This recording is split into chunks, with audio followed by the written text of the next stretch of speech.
Okay, good morning and welcome to the Lancaster County Board of Commissioners meeting for Tuesday, July 23rd. My name is Sean Flowerday. I am the chair.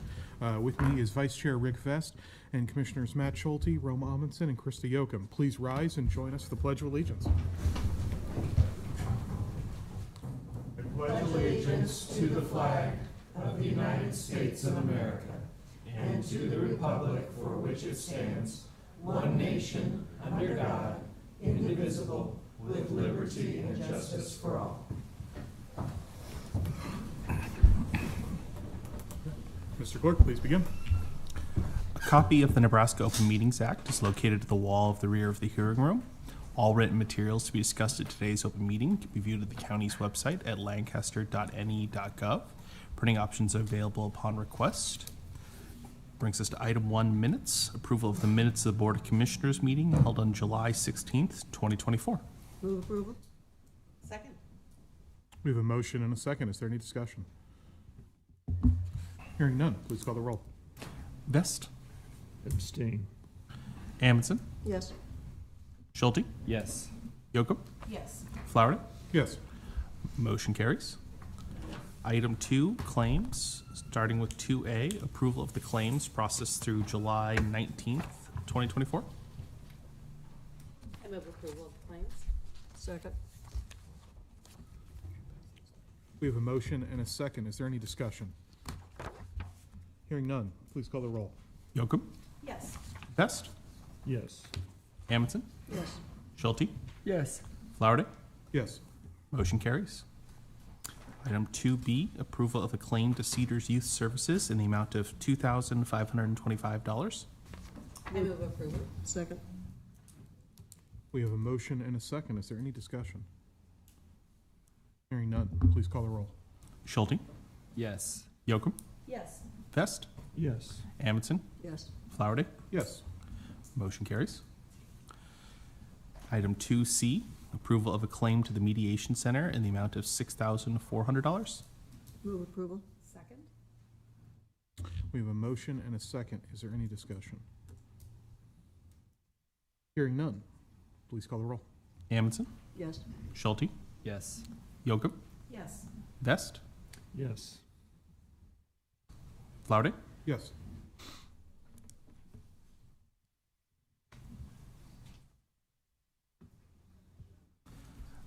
Brings us to item 3, consent items.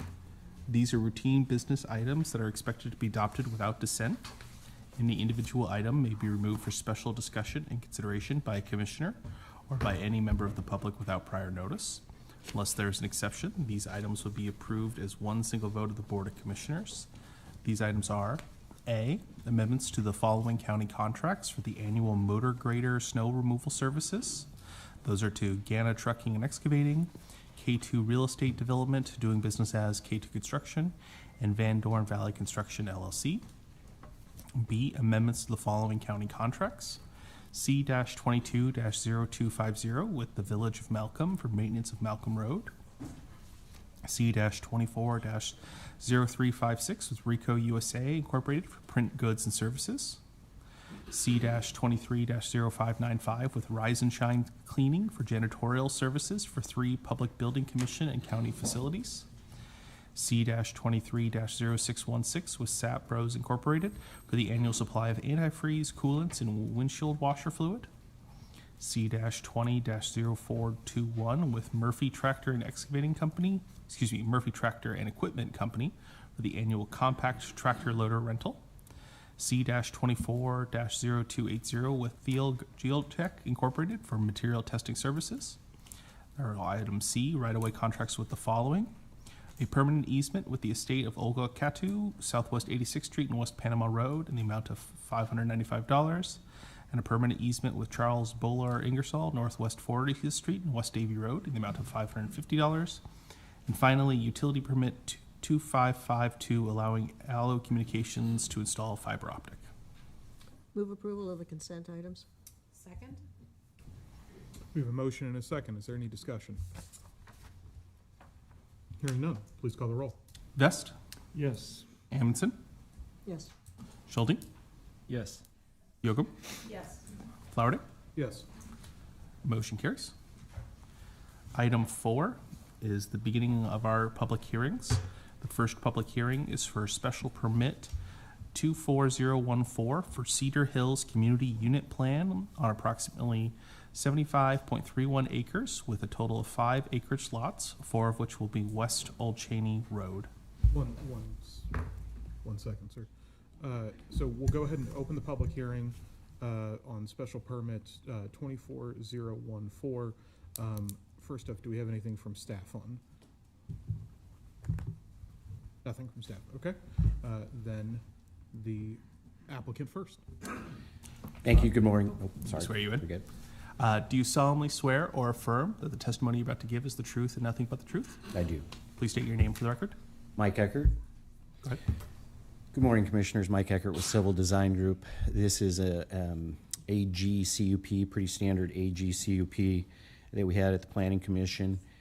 And ironically, it was the second time we've had a couple of these come through that a couple of the neighbors were confused about the consent agenda process, and so they didn't understand when they were supposed to get up and talk. And so they came up at the end, and then planning informed them they were left with no recourse except to appeal it to you guys. And so the primary concern expressed to us with the people that were there and another gal that I talked to next to us is that they have had some arsenic turn up in their wells. And so this property has 2 wells on it already existing, and all the standard 13 parameter tests were sent in to the state and everything passed fine. But they don't test for arsenic. And so the health department had notified these neighbors. The arsenic's treatable with a reverse osmosis system. And so they wanted to add a note that I think staff has shown you 1.8 in the requirements from the planning department to say that we must notify, or the applicant here, who's also building his personal house on one of these lots, would notify the purchasers that they should have their wells tested for arsenic. And I think that's the health department that somehow discovered this and informed this to the neighbors to the west. So we want to add that condition so that any unbeknownst buyers are aware that this could be a problem. They could test for it and put in a reverse osmosis system to treat it. So then if you could, ironically, we have had an impasse with the county engineers department on an issue related to this project and have been unable to work it out. And that is that they are essentially requiring stormwater detention for this project. And so I wanted to present some of that information, and the reason that we're going to request that requirement be removed. This is my first time with this new Elmo, so we'll give it a shot.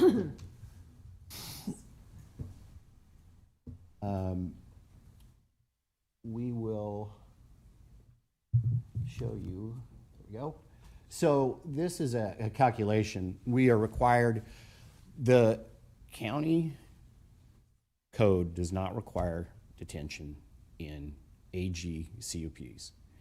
They require a pre and post study to determine what the increased runoff is. And from that point, what we are experiencing is a fairly arbitrary decision on when detention is required and when it's not. This chart shows you that we have to look at the 2-year event, storm event, the 10-year event, the 100-year event. We calculate the cubic feet per second runoff pre-development and the cubic feet runoff in the post-development. And so all those charts, if you go to the bottom, show you a difference in the post-development versus the pre-development. So you're adding a house, you're maybe adding a paved driveway, the road's gonna be gravel. The runoff in acreages is really minimal. Sometimes when you're converting from row crop to homes, it actually goes down because you have grass absorbing more water. Long story short, on the 2-year event, it's an 8% increase. On the 10-year event, it's a 4.3% increase. And on the 100-year event, it is a 2.2% increase. And so the 100-year event's the important one to look at. So 5 more cubic feet per second coming down off the property based on a total of 234. So it's only a 2.2% increase. So cubic foot per second, the best analogy to look at that is a basketball is about a cubic foot. And so going into this project during the 100-year event, as the land sits today, 229 cubic feet, 229 basketballs are crossing off our property. After we put in the 5 acreage lots, that goes up by 5 basketballs. Now, I think the other thing that we always try to look at is the relative perspective of the basin we're in. And so this shows the basin we're in. It's 390 acres. There's one lot down here. Our other 4 lots are up here. All this drainage way drains down this way. This area right here comes up there and also looks at it. So the back of the envelope numbers show that entire basin, which ends up draining to this point right here, and which is also where we're discharging, is over 3,000 cubic feet per second in a 100-year event. And we're adding 5 cubic feet per second. So that is not even measurable in 1%. It's 1/10 of 1%. It's 0.001 increase in the runoff in the 100-year event in this basin. The other thing I'd like to point out is this basin has everything you see in yellow are already installed ponds with dams. I don't know if they're NRD regulated, if they're farm services regulated, but the fact of the matter is there's 8 of them in this basin, and adjacent to us in orange there is 2 more that are also in the basin because, again, these join, come here across the county road. And that's primarily what I think the county engineer is trying to look at and prevent, is causing a large amount of increased runoff into and under the culverts. But 5 cubic feet of water increase on a basin that kicks out 3,000 cubic feet in the 100-year event, we believe is just statistically insignificant. And so, and the code doesn't require detention. It just requires us to do the pre and post and the analysis is met. And this is one in which they've said, we think you should do detention for an increase of 5 cubic feet of water. So we would like to further amend the staff report because the condition number 1.1 here says submit corrections to the drainage study per the county engineer's comments. We would like to add at the end of that a sentence that says with the exception to requirements for stormwater detention because we feel it's not prudent. You build a detention cell, no matter how big or small, it has to have an outlet structure, which is not cheap. And so we just think that the requirement is not merited based on the engineering principles, that it is insignificant and will not, the term they like to use is adverse impact, and we're 100% confident this is not going to have an adverse impact. So with that, I'd be happy to take any questions. Are there any questions to the applicant? What, just so I know, was the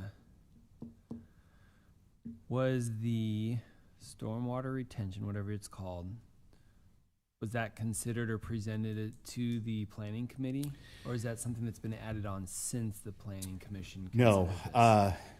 So I think Commissioner Schulte, we've learned a good experience here on addressing those county comments prior to the planning commission, because we could have addressed it then. But we've been working on that since then, and usually it's not an issue. It's usually typical, but in the future we're going to make sure we have 100% either agreement or disagreement with them prior to planning commission. So we did not have their decision at that time.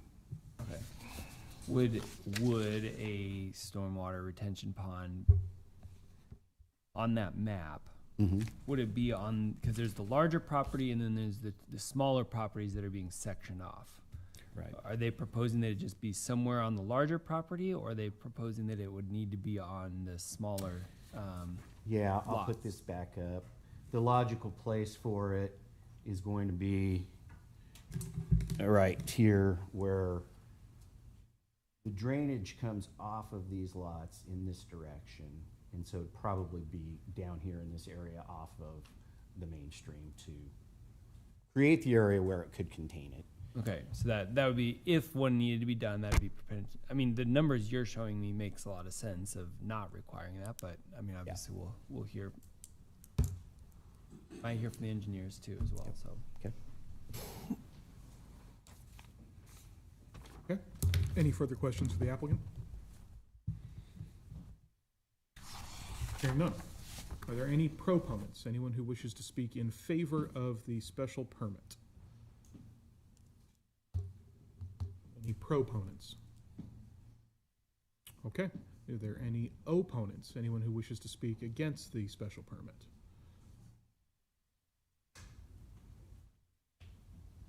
Any opponents?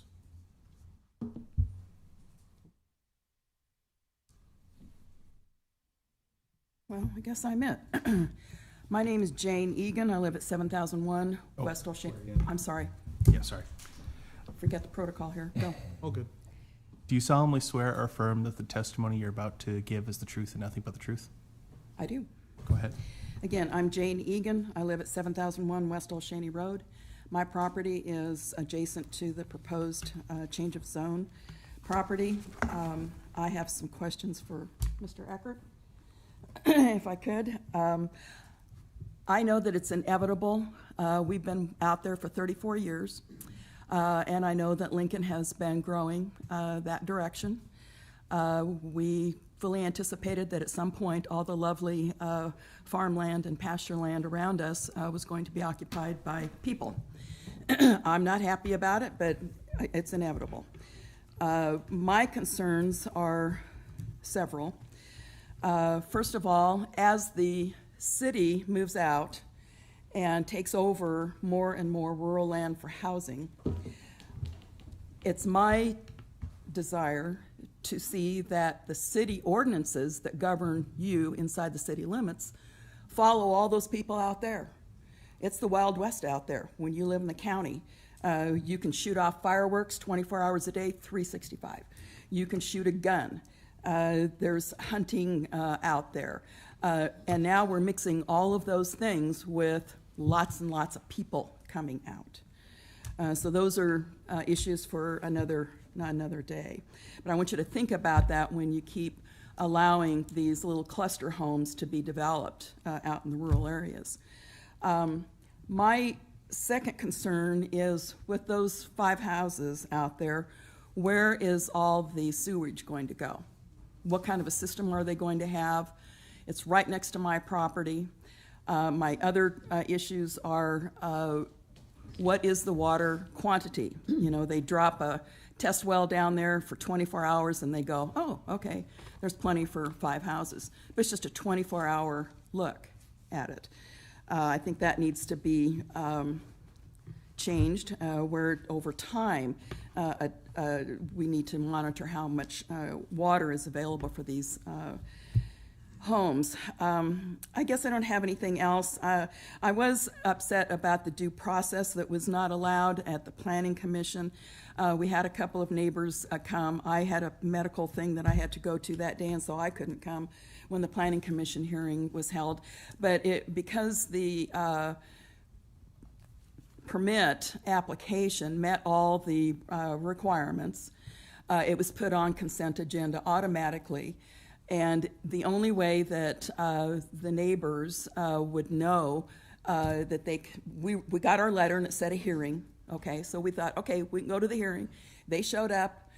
It was passed automatically on the consent agenda calendar, and they didn't have a chance. And they sat there for almost 2 hours during that entire Planning Commission meeting, waiting for their permit application to come up, so that and at the very end, they were going to adjourn.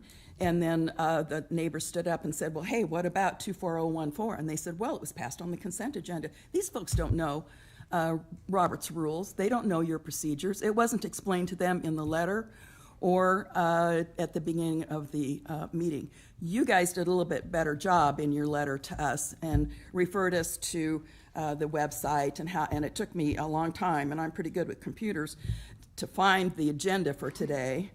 But that's something that I think that we need to take a look at, is making sure that people who show up for these hearings have the opportunity to be heard. just because they don't know about Robert's rules, shouldn't lock them out from being heard. So, anyway, that's my piece.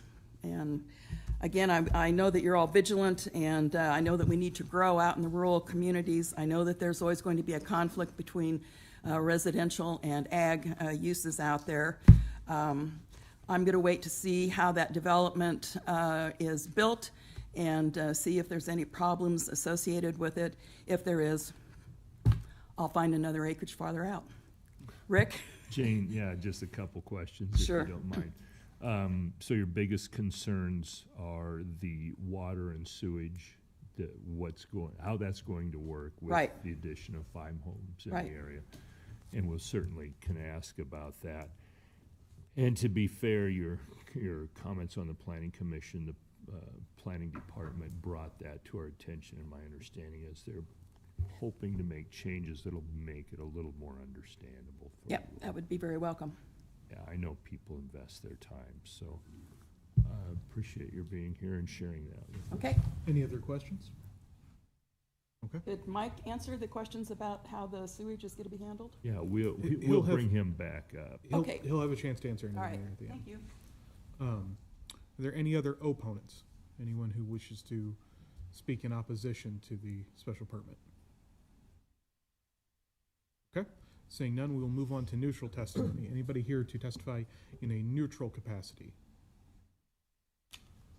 And seeing none, we will move back to staff. Any staff? I assume the county engineer. Thank you. So, commissioners, when we talk about, Sorry. Do you solemnly, please raise your right hand.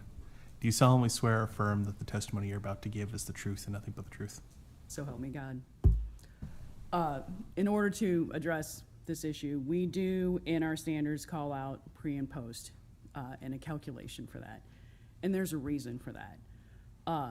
Hey, it was just 6 weeks ago that we had major flooding in Lancaster County. Everywhere where one of these small culverts overtopped, we lost gravel road. In some places for 50 to 100 feet, and over 100 places, 50 to 100 feet. What does that mean? Well, it means now the road needs to come in and be repaired, but it also means when we have residential houses in that area that these people have to get in and out, and emergency services may have to get in and out to them. What we're trying to do is limit the increases of flows. We've asked the developer to limit their flows to what was historic in the area, what was pre-developed flows. In this area, we also have a basin that drains onto an adjacent property, so you're increasing flows onto an adjacent property by an amount, by our calculations, of about 10%.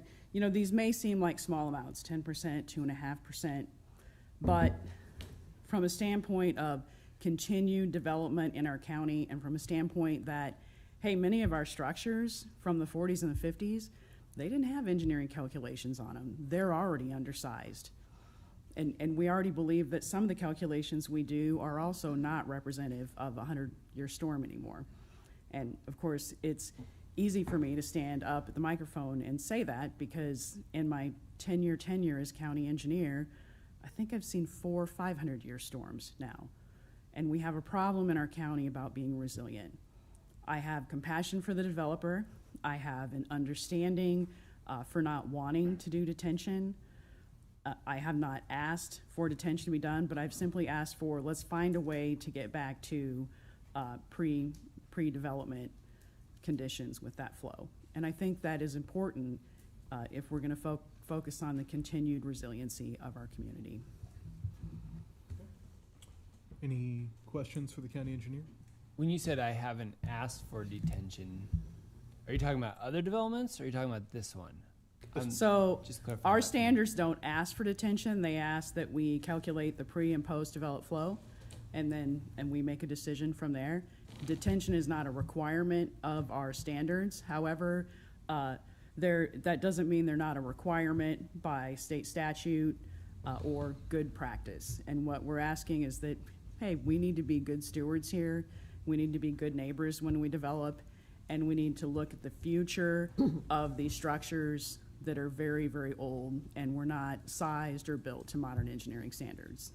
Have there been other developments who've asked for detention in the last couple of years? So, just to be clear, Commissioner Schulte, nobody asked for detention. And I say that coming from the development community too. Nobody's gonna step up to this podium and say, yes, we want to detain. But what we're asking for is to follow a standard. We've calced the pre and post development flows here. We know that there is a net increase in flow, and we're asking to stay with historic flows. And the way to do that is, Up to the developer, Commissioner Vest. Okay. Any further questions for the engineer? Saying none. Anything else from staff? Anything from planning? Okay, then the applicant. So, yeah, let me first address Ms. Egan's comments. So, I have individual sewer systems provided in this development. It's somewhat unique in that the lots are below 3 acres, but we've worked with the county health department on the outlot surrounding it, that each lot of the 4 lots up north that are less than 3 acres will have a full 3-acre easement in an outlot in perpetuity until the city ever hooks up city sewer and water out there. By their code, by the county health department code, that 3-acre easements gives them enough place to do their original laterals and lagoon, and then enough room to replace it 20, 30 years down the road if necessary. So those 4 lots are all gonna be they're gonna have to get a permit like anybody else for an individual sewer system. The other lot that's over 3 acres will do the same. Theirs will be on their site. So the water, there are 2 wells that had adequate water. We are required on every one of these to do an analysis of the adjacent wells and our test wells, and the health department felt like there was sufficient flow for those 2. And yes, I appreciate their comments about the consent agenda. But I just want to remind you, it was on consent because we're meeting all the rules and regulations of the standards that are in place. So as far as the county engineer's comments, I've known Pam forever. Worked with her in the private sector and now in the public sector for years. But their staff, in an email yesterday, said we needed to do detention. So they're requiring it. And I'm not sure at this point what we would do to design a detention cell to contain those 5 basketballs. Maybe we just create a hole in the ground somewhere and let it slowly disperse out. But my point is, and I think our frustration is, there is no standard. If they say do detention, there's no guideline on how you do it. In the city of Lincoln, in the 3-mile jurisdiction, we have a standard that says this is how you do it. So that's part of the frustration. And there's also the waiver process. There are a lot of AG CUPs in the 3-mile jurisdiction that get a waiver of the city's requirement for detention because they deem it to be, those engineers in watershed management deem it to be insignificant. We deem this to be insignificant. A 2% increase in our local basin, a less than 1/10 of 1% increase in the overall basin does not warrant another element of cost to increase the price of these lots. So with that, I'd be happy to take any further questions. Yeah, And Commissioner I do Robinson? have a question. You were talking about the septic or lagoon systems. Mm-hmm. Have you perked the soil out there? We haven't, but it's not required to perk the soil. You perk the soil when you do the test Okay. to permit it.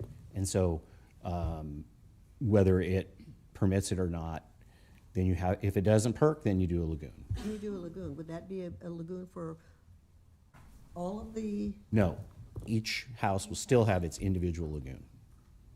It'll depend on the percolation in the easement area that they've been granted, whether they can do it or not. But each one is going to be an individual system. There will not be a community lagoon. okay, that's what I was wondering. Yep. Okay. Any other questions for the applicant? just one clarification, that pre and post test results that you showed us, that wasn't included in this package. That's a more recent study that was done since Planning Commission then? No, that data was all in the original grading and drainage plan submitted to the planning department.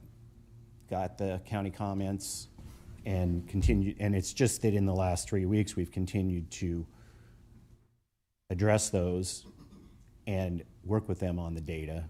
But all of that data was presented in the original submittal. So then you're asking, and I'm scrolling down to it, you're asking for one additional change then, and that was in? So I'll put that back up, and then I can certainly hand it to the clerk, Please, Um, that'd be good. because I think you'll be Item 1.1. right, substituting item 1.1 with, at the end of that, to say, with the exception to the requirements for stormwater detention. And then we have the 1.8 that we also want to add regarding testing for the arsenic. That'll be, has to be disclosed to the buyers. So there would be 2 amendments to the planning staff report that we'd like you to approve. Okay. We've got 1.8, but we don't have the language in red on 1.1. Right, so I can certainly, If you could give us those flow numbers too. Sure. Through the clerk, that'd be awesome. okay? Thank you. Very good. Any other questions for the applicant? Thank you very much. Thank you. Okay. With that, we will go ahead and close the public hearing on special permit 24014. And we will move down to the change of zone for 24002. Yes, Commissioners, item 4B, County Change of Zone 24002, Agricultural District to Industrial District for DC addition on property generally located at the southwest corner of the intersection of Mill Road and North 162nd Street. Okay. First up, does staff have anything on this? Okay. Is there any proponents to speak to the change of zone? Proponents. Come on in.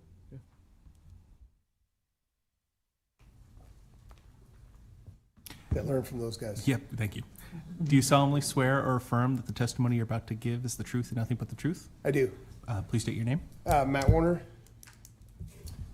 I'm the managing owner of the property.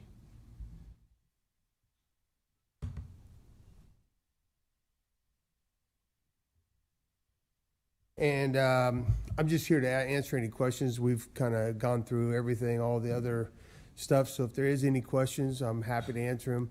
We have done the well testing. The well's actually been monitored for over 30 years by the NRD. So we have all those, the inch stack of results of all that. We changed the lot size for the sewer, all that stuff. So we've followed all the rules, and it's been plotted for commercial for about 10 years in the city zoning. We bought the property. We plan to farm the rest of it, but we're gonna help offset the cost by doing a commercial light industrial park. Great.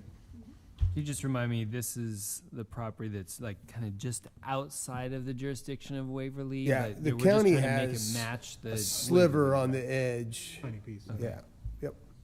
Okay. It's in our, well, it's all in the county, but it's in the Waverly jurisdiction except for that sliver on the edge. Okay. And all of this has been approved by the city of Waverly, Yep. Their portions. Yep, also. unanimous, yep. Yeah. You're going to offset the cost of farming by creating a, Well, it was $11,000 an acre, so you can't farm it to get it to cash flow. And I'm a farm kid and grew up on a farm. My grandpa still lives on the original homestead at ground, so I'm passionate about farming. But Waverly also has a nice need with growth, with commercial development. So, and I have another development that we're doing. We actually it's all full, so we're gonna go over and hopefully help some small business. I'm also passionate about small business. I own Empire Netting and Fence in Waverly.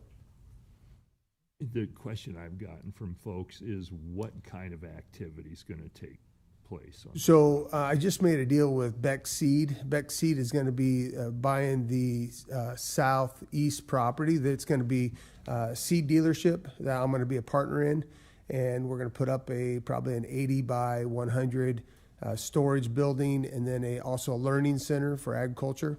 I'm talking to a drone spraying agency that wants to possibly put a drone right next to that, because it's the same guy I'm partnering with that wants to start a drone spraying. We've talked to a couple other small businesses. I really don't know the other businesses that'll come, but we don't want to put a car dealership out there. Like, that's not the idea. The idea is a small business that could do well in a rural area. But our little development that we've got over there, we have Rick Mendoza has his quick dump over there, and he does a nice job of taking care of that. So I'm kind of trying to mock that same thing over here, so it'll be friendly environment. Anything else? Any other questions for the applicant? Good, thanks. Okay. Any other proponents? Okay, saying none. Any opponents to this change? Yeah, come on up.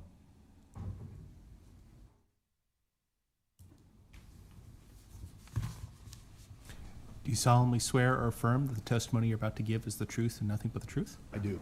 Go ahead and state your name for the record. I'm Doyle Brunson. Do I need to sign in here? If you can. All right. Again, my name is Doyle Brunson. My wife and I live at 15800 Mill Road, which is directly across from a portion of this proposed zoning change. And let's see, we got.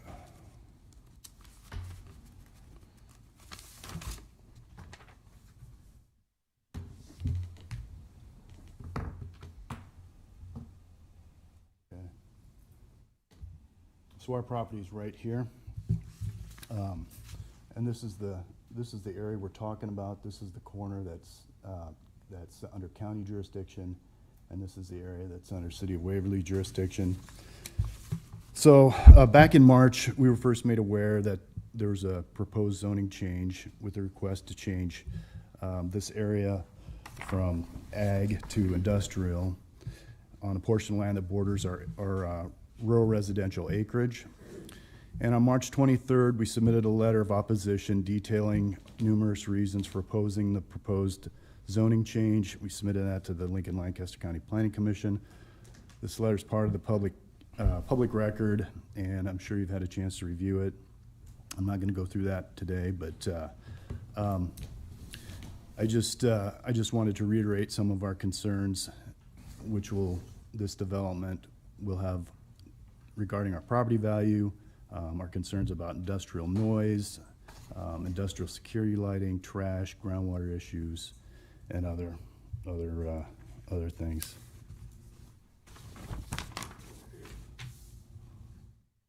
So this here is a Waverly zoning map, and we're talking about this area out here. So this is the area we're looking at right here. And since the zoning issue change involved land that was both under City of Waverly and Lancaster County jurisdictions, my wife and I attended and spoke in opposition to the proposed zoning change at the City of Waverly Zoning Commission meeting, the City of Waverly City Council meeting, and also at the Lancaster County Zoning Commission meeting. Now, the City of Waverly subsequently voted for this zoning change. And with that, I'd like to point out that in this area, there's none of the city council members or the mayor live in this area, and none of those council members or mayor have a voter constituency in this area, because we're outside the city limits. Also, with this proposed development, the City of Waverly does not have to provide any water, sewer, or other services to the industrial development. However, and also the city does not have to maintain the roads around it. And I'd just like to point out that these are all from Highway 6 all the way around this entire area. They're all gravel roads. The only paved road starts right here, comes into town. So that would be up to the county to maintain that. So it was really no surprise that the city council voted to approve that. So we feel that there are several issues and concerns that haven't been adequately addressed. We'd like to know,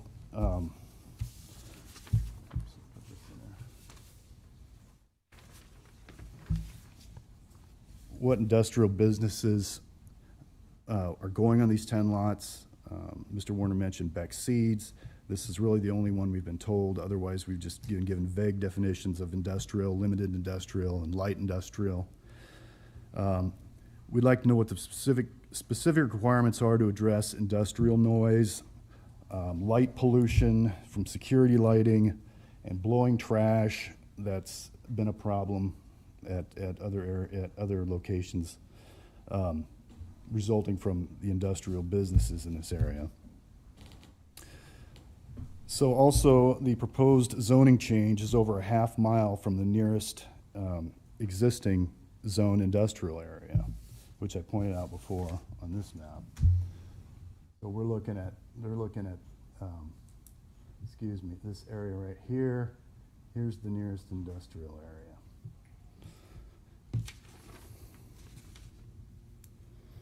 So, I read the Lincoln Lancaster County Commission staff report on this. That is your time, sir. Oh. I have a Yeah. question. Okay. I mean, I'd like to follow up. Sure. I want to get your last name, right? It's Mr. Brunson? Brunson. Yeah, Mr. Brunson, you said you were reading something on our standards, and I'm curious what your thoughts were when you. You mean on the, Yeah, you were Are you just talking the about to staff make report? a comment about that. yeah, I just wanted- there was a quote in there, a direct quote, and it says, matter of fact, it's right on page 2 here. It says rural areas of the county do not have access to urban infrastructure, and commercial or industrial development can add significant traffic and maintenance responsibilities to the county roads, end quote. So there was no traffic study done for this industrial development, proposed industrial development that we're aware of. And I'd like to know what the county's plans are to address increased traffic, road maintenance, and associated dust and visibility issues in this area. Great. I just was curious where you were going. with Sure, that. sure. So the biggest concerns, just to follow up, you're not quite clear what industrial business what the definition is. What do you think? Well- We heard what Mr. Warner said, Correct. but he also said there may be other clients he doesn't It's know. very vague. The ne- And I think that's And understandable. next thing too, this proposed plat shows one of the access road is directly, it ends up being an extension of our residential driveway, which extends across Mill Road for an industrial access, which we're not thrilled at all about. It connects to our rural residential driveway to an industrial development, an industrial access. And assuming this gets passed, is there any way to change the configuration of this? Okay. Well, I'll follow up on these questions. Okay. Because I just wanted to make sure I captured. Sure. them. So that was the point. And as Commissioner Flowerday pointed out, we do give 5 minutes, so. Sure. Thank Okay. Thank you. Any other questions? Hearing none. All right. Thank you. Thank you. Any other opposition? Anyone who would like to speak in opposition to this?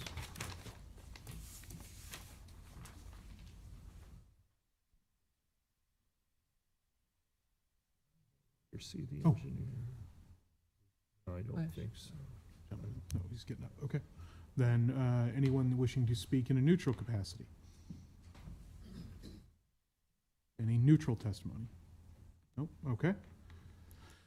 Could we Staff- bring staff up? Yeah. Would planning come up real quick?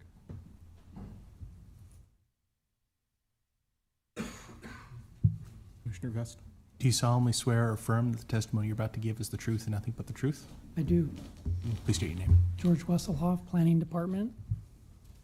Good morning. Thanks for being here. So can you give us a layperson's definition of what industrial zoning means in this particular case?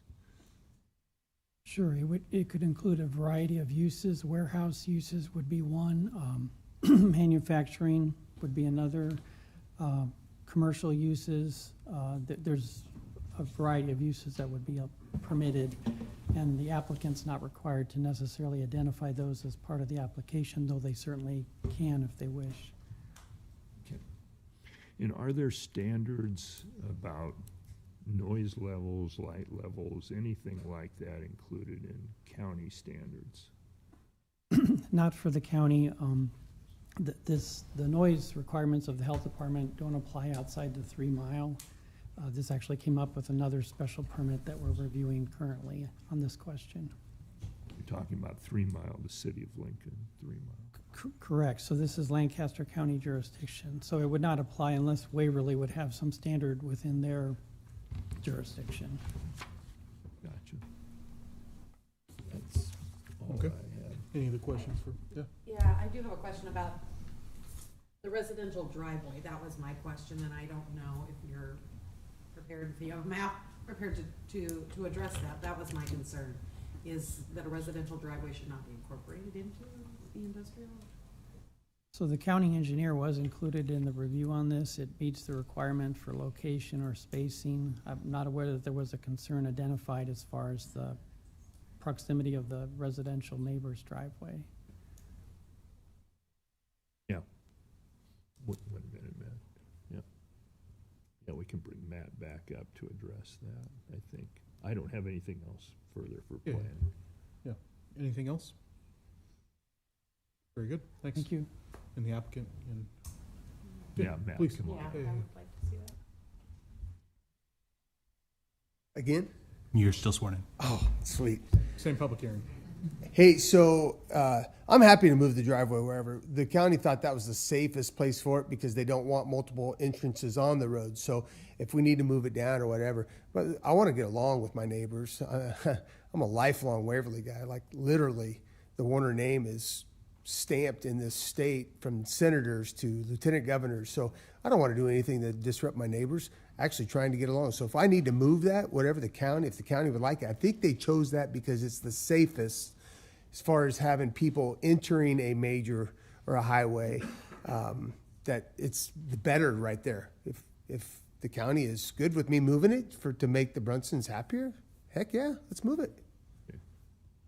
That's a discussion you're glad to have. And then Yeah. you heard the concerns, Matt, about noise, light, and trash were the takeaways I got. Yeah. So on the trash, and you know, we don't brag about this a lot, but our company, we're about 119 people strong. We've done pickup days in the commercial areas to pick up trash. I'm a huge anti-litter guy. Everybody in our company knows that their cigarette butts go in their pockets. We run an extremely strict culture in our company where people love what we do because we actually try to teach them to be good stewards. I'm a water conservant. I got a pond I built out there for ducks right now on that property. I mean, we want to be good for the nature. I have a property now in Waverly that we have motion lights on everything. We're struggling with the new motion light systems that on our newest development that we're doing. We own a fab shop also that we employ about 25 people in just north of Waverly in there. So I'm a bit of an entrepreneur. So I want to be friendly with my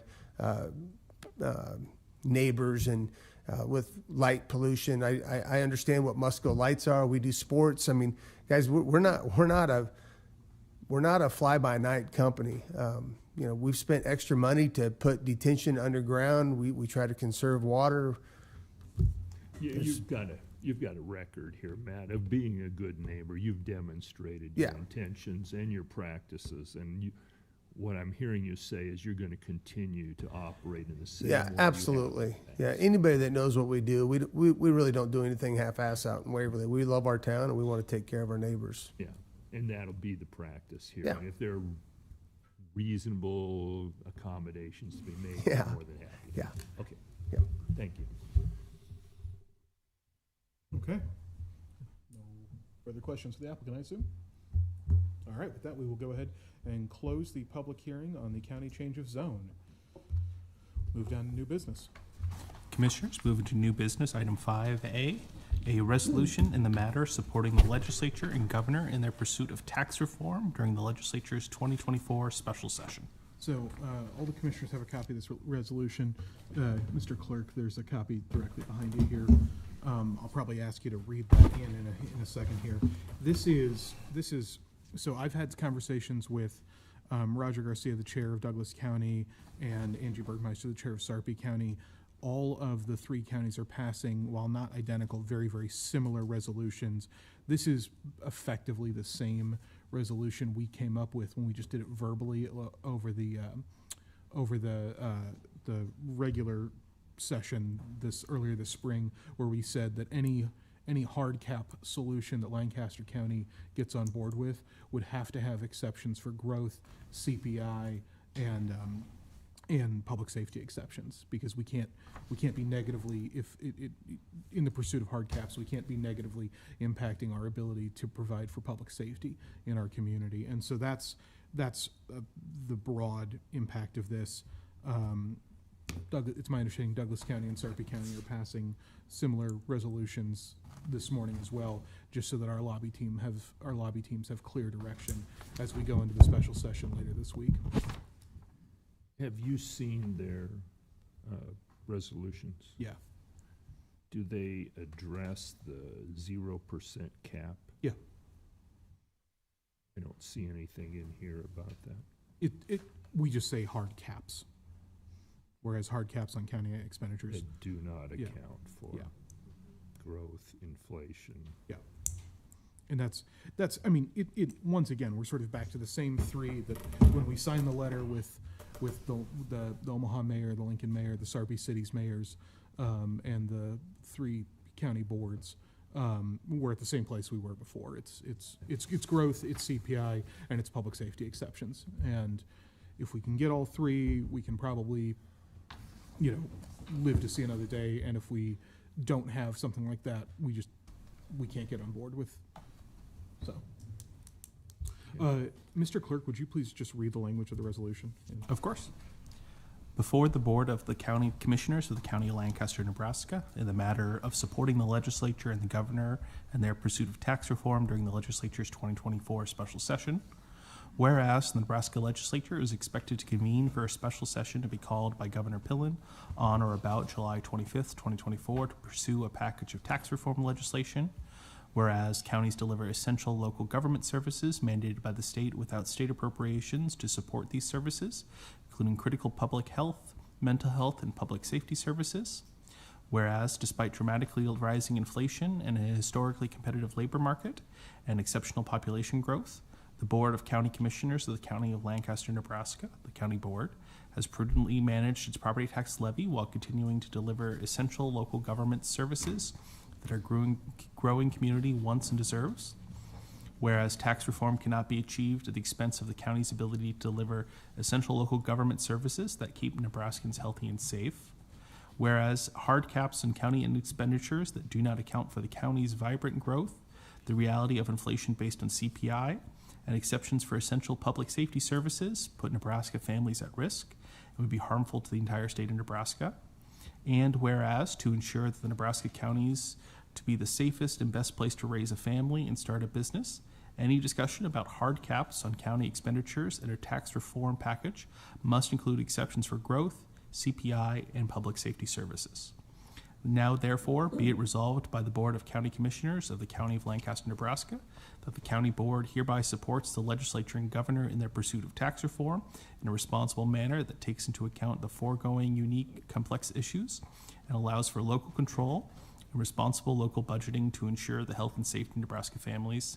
And be it further resolved that the County Board hereby authorizes the county's lobbyists to pursue the success of legislation consistent with the principles herein throughout Nebraska Legislature's 2024 session, dated this 23rd day of July, 2024, at the County City Building, Lincoln, Lancaster County, Nebraska, by the Board of County Commissioners of the County of Lancaster, Nebraska. Very good.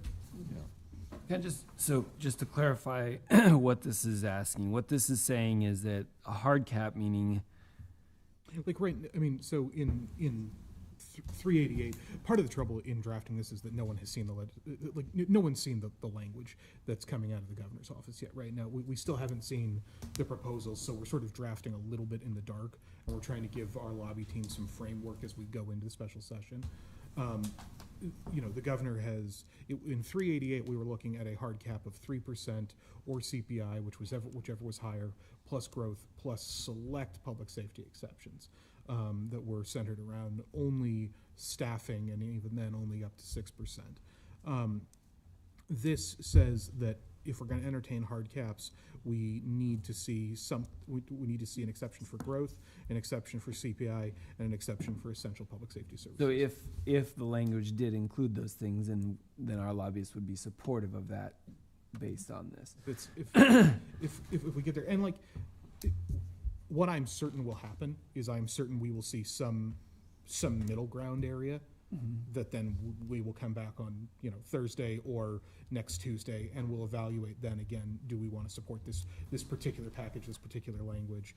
I mean, we're going to be monitoring this throughout the next weeks at each meeting. I can almost guarantee we'll be having, actually, it wouldn't be a bad idea just to start putting a special session update as we've done legislative updates. Yeah. Boom, see? They're ahead of us. So I mean, generally, I'm supportive of this. The frustrating thing for me and for the public about this stuff is that everybody says and knows that our property taxes are high. Right. And we want change of it. But then once a change is proposed, then everybody says, oh, not that change, because that change affects me.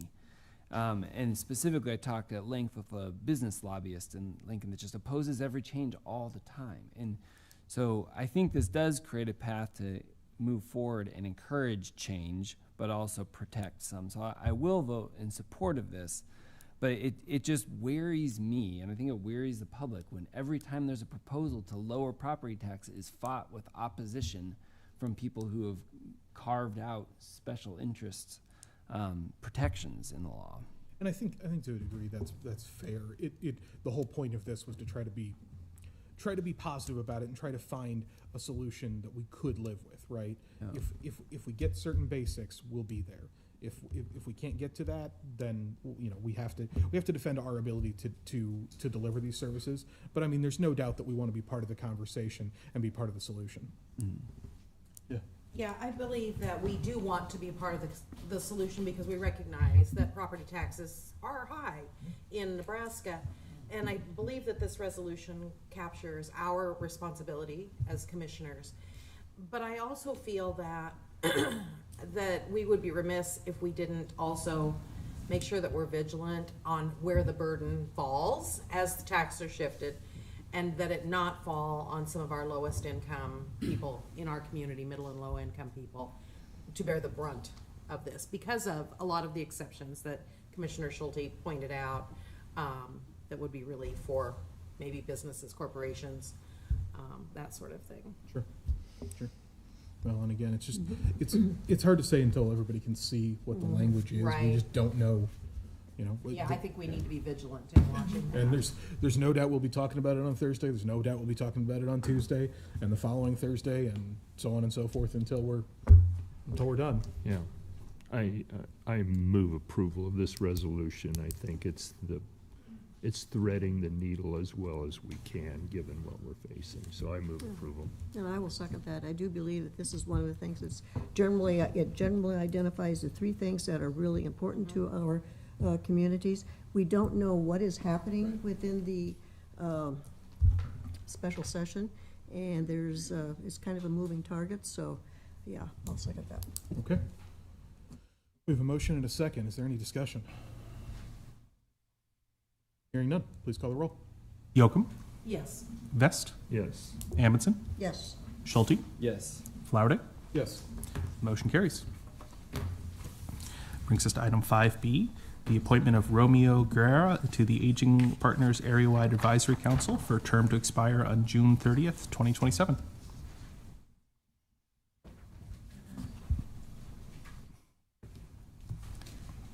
Do I need to? Okay. Hello, good morning. I'm Kay Wenzel, Assistant Director at Aging Partners, and Romeo Guerrero was with me earlier.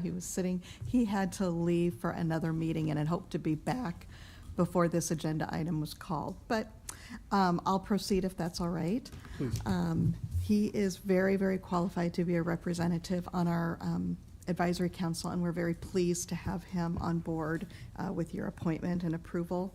He's got a professional career that spans nearly 50 years in service to Lincolnites and Nebraskans, beginning with service in the State Aging Department and continuing with the State Department of Public Health. He worked in health policy and also as the administrator of what was then called the Minority Health Program. It's got a different name now related to equity, but he comes with that strong background. As you may know, Mr. Guerrera is currently the director of El Centro de las Americas, and we at Aging Partners have begun a small program providing some meals at lunchtime on different days and then some senior focused programming. So we're anxious to continue that and continue to get his ideas and input with our advisory council. I am happy to answer any questions, and if you'd like, we can certainly schedule another time to have Romeo come before you. It's too bad he's not here to Yes. hear us say nice things about him, because when we learned of this appointment, virtually everyone here knows. Yeah, Romeo yeah, knows you Mark. can't not know him. I do have a question, because I serve on El Centro's board, do I need to abstain on this vote?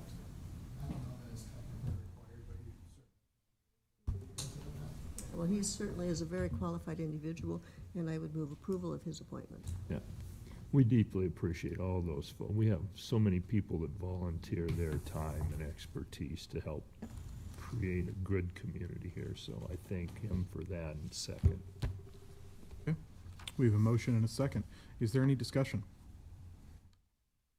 Hearing none. Please call the roll.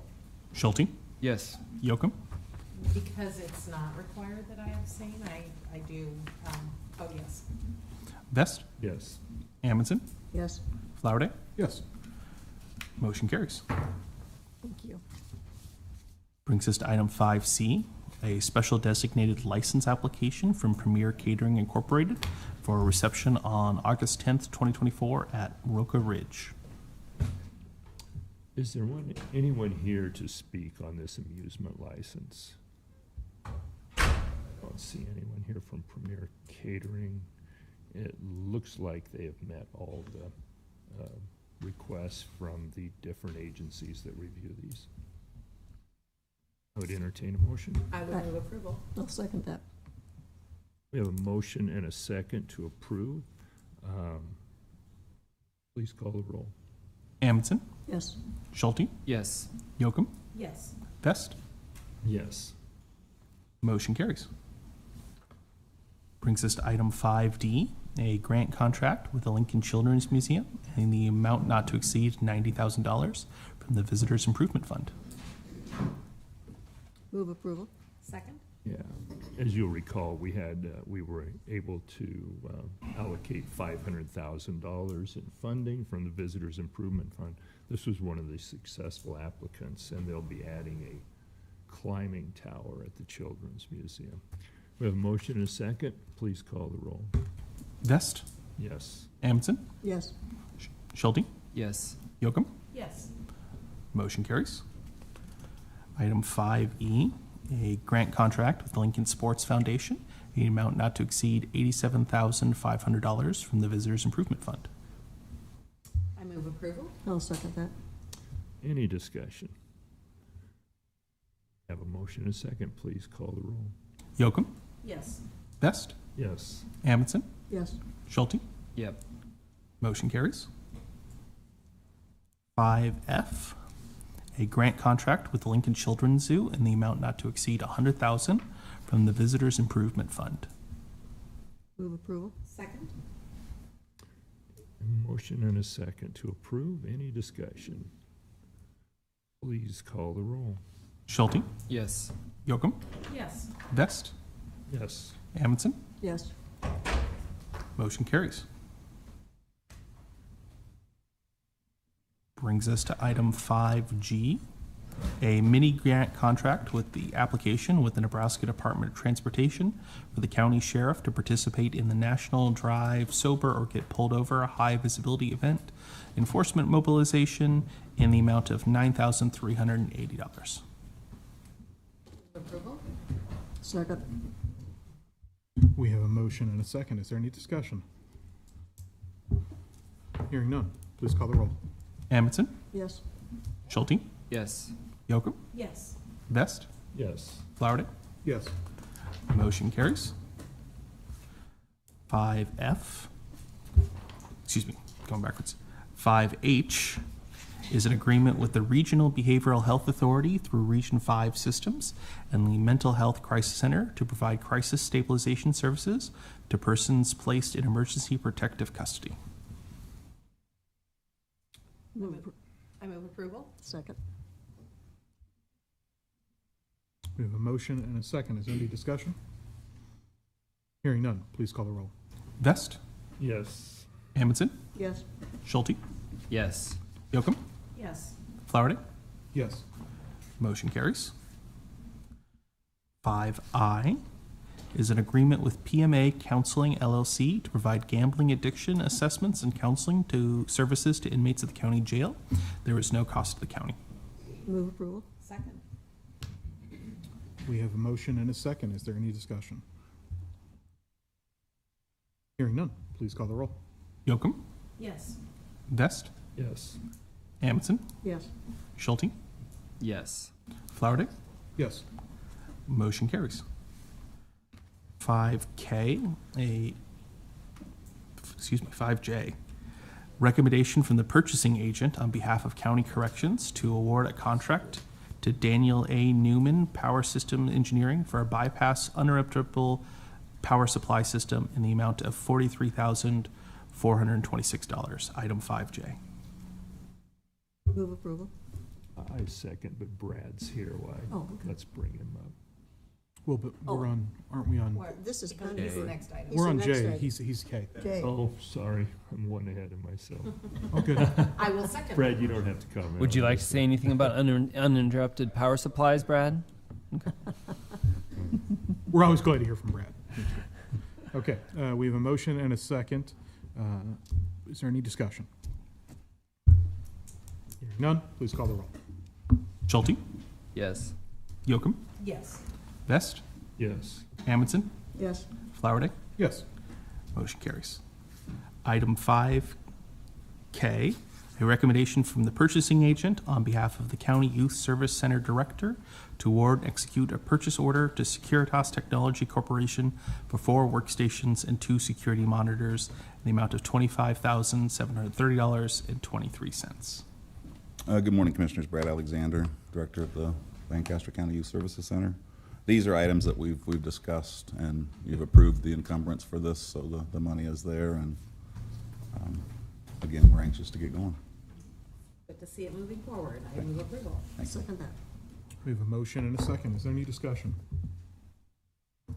Hearing none, please call the roll. Amundson, Yes. Schulte, Yes. Yocum, Yes. Vest, Yes. Flowerday. Yes. Motion carries. Brings us to item 5L, an agreement with Hope Spoke to provide mental health counseling and crisis intervention services at the Youth Services Center. Cost of the county is not to exceed $90,000 for a 6-month term. Again, Commissioners, Brad Alexander. If I may, I will speak to L&M. So Hope Spoke was good enough to, as you're aware, we're taking a look at the options that we have available to us to provide mental health services to the kids, and they agreed to the 6-month contract. I will note that there's a clause in there for a 30-day termination. I think we're getting closer to a solution, and so hopefully we'll have something for you here soon, but this is their willingness to work with us as we try to transition. And just to follow up, Brad, this is a result of a cut in funding to Region 5, where they used to provide services at the youth center. Is that? Funding, yes. Mhm. Yeah, they provided funding for Correct. the services, Correct. and that was cut during the recent budget. Yes, sir. Yeah. Why is it 6 months? That's just what they wanted. I think they were trying to look out for their people, which I understand, but they also agreed to the 30-day termination clause too. How many kids are out at the Youth Services Center right now? 27. So, I mean, when I roll this out, though, that means we're paying $180,000 a year if it were to become a year for that. Plus, we're paying them another $90,000 in the next one and another $50,000. I mean, we're looking at a lot of money right there, right? All the Hope Spoke for 27 kids. So how many staff is Hope Spoke going to be putting out at the facility? They've got a part-time and 2 full-time. So for 27, just help me walk that through a little bit further. Mental health services I know they're important and we want to do it, but that's a lot of money to serve 27 kids. It is a lot of money, and again, that's came as a surprise to us when the funding was cut. And to be quite honest, we were being treated very well, and it's one of the solutions we looked at is to try to provide this service internally, and with what I hope to present to you in the not too distant future is a price that we couldn't even do it ourselves. We couldn't accomplish what we need to ourselves for the price that we will be presenting here shortly. But I agree, it's there's definitely some sticker shock with this for sure. But it is an essential need. Right. Yeah. Absolutely. And so I would move approval of L. I will second. I agree it's an essential need. It doesn't mean it has to be $250,000 worth. Surely there's other ways to accomplish mental health services at the detention center besides $250,000 worth. I think the problem is that we've looked and not found it. Yeah, This isn't a new problem, right? It's not a new problem. We've been trying to. We've struggled to have providers out there. We've struggled to have groups that would, I don't know. I intend to support this. I absolutely think it's a necessary need, and while it's not a small amount of money, I don't think it's too much either.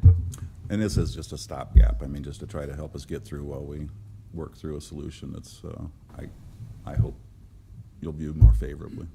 Yeah, I do appreciate the collaboration with Hope Spoke to get to this 6-month plan.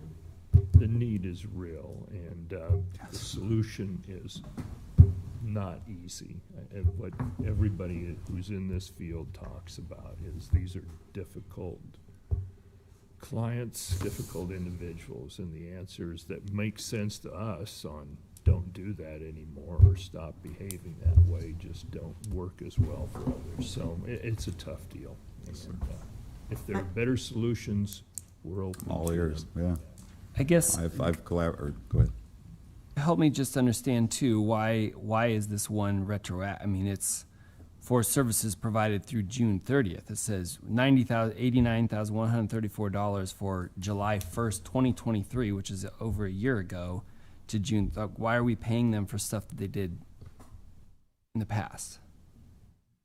That's actually on M, so maybe I should wait for M. Yeah, well, he's speaking on But you're both, so speaking to you're both of right, those. yeah.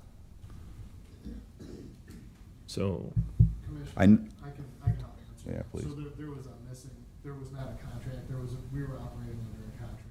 We were operating without a contract for a year, so this is what the terms and conditions were for that year. So this is picking up that period and then moving it forward also. So Hope Spoke was working in our facility without a contract for a year. That's correct. Whose fault, how does that happen? We had employee working in our closed facility without a contract. They had a contract, the contract expired, the administration since changed. The current administration has resolved.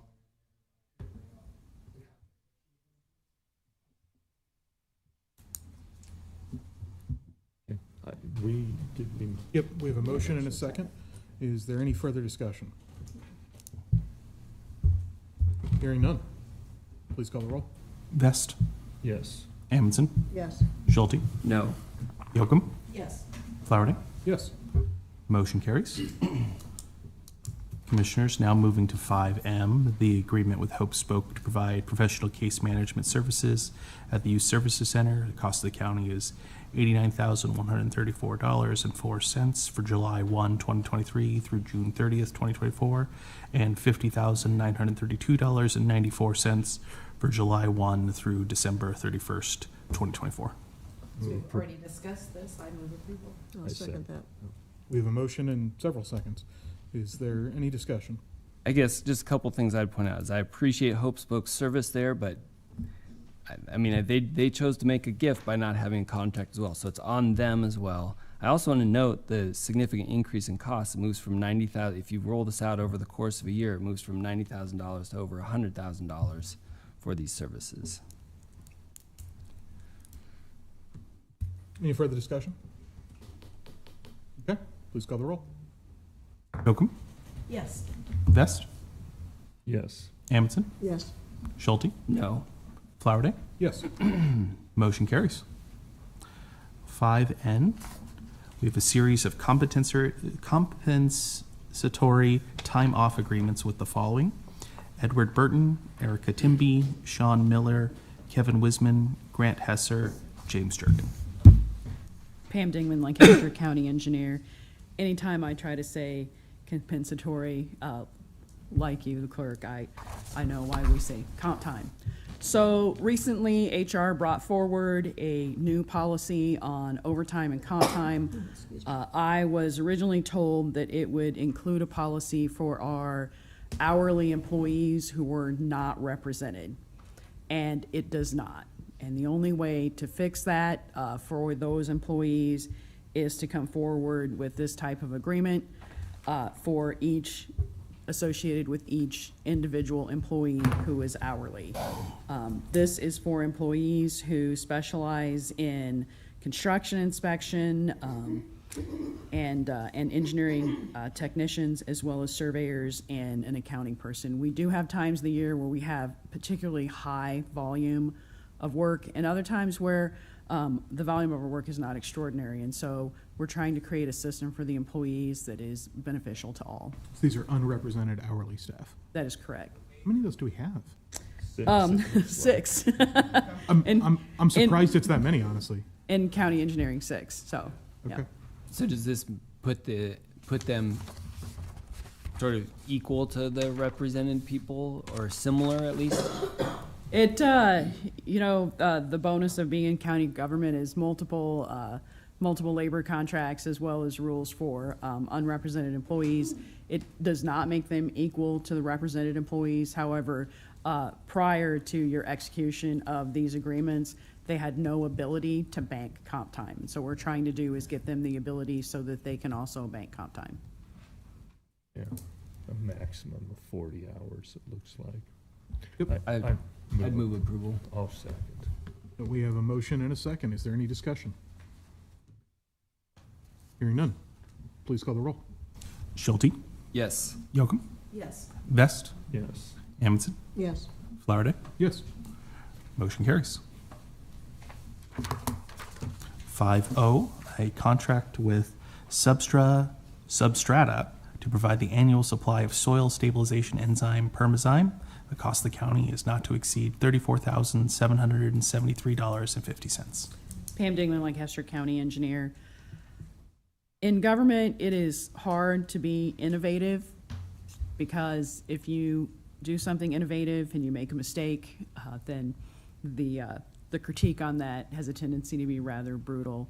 However, in county engineering, in these times, we are required to innovate. As commissioners, you may recall, it's been a few years ago that I brought forward a dust inhibitor that we tried on a road to see what we could do to combat our dust issue on our roads with a very high volume. It's interesting because the people who lived in the corridor liked it until it rained, and then once that material was tracked in their garages and ultimately their houses, they were less than thrilled with me as county engineer. Nevertheless, this is a new product that is actually an enzyme versus a chemical. So the chemical that we used before, not to get too nerdy with you on a very long meeting, would suck moisture out of the air, or if it rained, kind of turn slimy on the top. This particular enzyme, we have been told, and we've done some research regionally, does not do that. So what we'd like to do is try it in a few small test areas to see if we can come up with a solution that is better for our constituents. I'd move approval. Yeah, a second. The nice thing is we don't have to put it on North 98th Street. That is right, Commissioner Vest, because that road is paved and open. That one, we don't need chemicals, enzymes, or anything. We got paving, which was the beginning of this whole conversation. I second. We'll take it. Okay, we have a motion and a second. Is there any discussion? Hearing none. Please call the roll. Amundson, Yes. Schulte, Yes. Yocum, Yes. Vest, Yes. Flowerday. Yes. Motion carries. 5P, a contract with Lincoln Children's Zoo for a county employee event on June 6th, 2025. The cost of the county is $3,350. Move approval? Second. We have a motion and a second. Is there any discussion? Hearing none. Please call the roll. Vest, Yes. Amundson, Yes. Schulte, Yes. Yocum, Yes. Flowerday. Yes. Motion carries. 5Q, an entity authorization agreement with the Nebraska Bank of Commerce.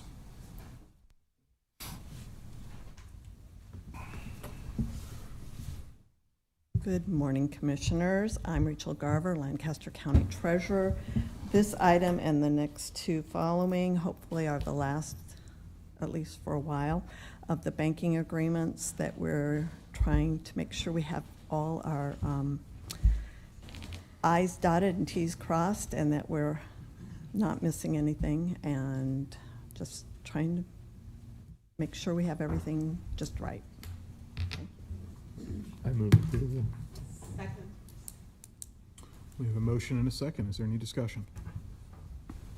Hearing none. Please call the roll. Yocum, Yes. Vest, Yes. Amundson, Yes. Schulte, Yes. Flowerday. Yes. Motion carries. 5R are agreements with Westgate Bank, the CDARS deposit placement agreement, custodian agreement, and addendum, as well as the ICS deposit placement agreement, custodial agreement, and addendum. I move approval. Second. We have a motion and a second. Is there any discussion? Hearing none. Please call the roll. Schulte, Yes. Yocum, Yes. Vest, Yes. Amundson, Yes. Flowerday. Yes. Motion carries. 5S, an establishment of an account with First National Bank of Omaha. That includes the Universal Banking Resolution, the ICS Custodial Agreement, and the Deposit Placement Agreement. Move approval? Second. We have a motion and a second. Is there any discussion? Hearing none. Please call the roll. Amundson, Yes. Schulte, Yes. Yocum, Yes. Vest, Yes. Flowerday. Yes. Motion carries. You. Commissioners, that brings us to item 6, public comment. Those members of the public wishing to speak in items related to county business not on the agenda may do so at this time.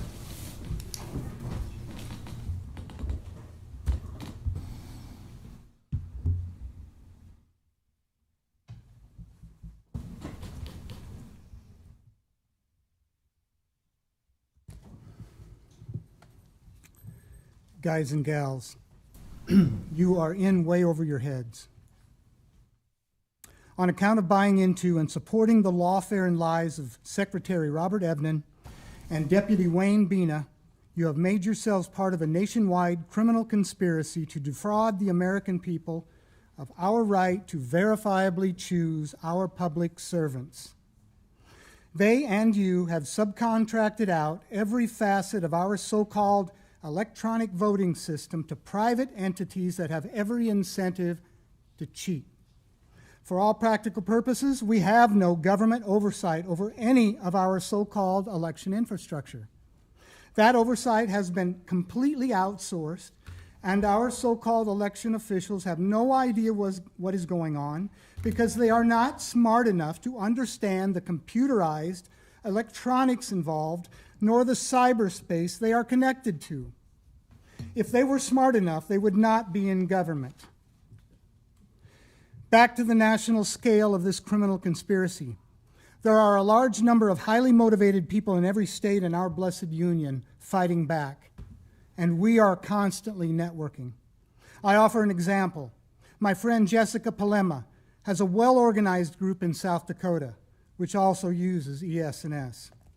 South Dakota's county election official is called the county auditor.